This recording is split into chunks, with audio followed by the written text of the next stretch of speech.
The baby had a fever for 3 days and nights.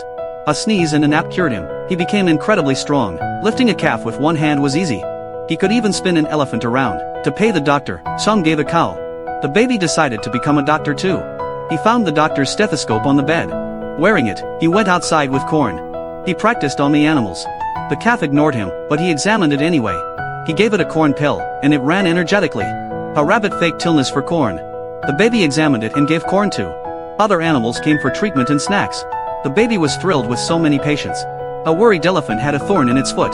The baby carefully removed it and checked the elephant. He gave extra corn to the big elephant. After a busy day, the doctor returned for his stethoscope. The baby treated him with corn too. Mom arrived, proud of her little doctor.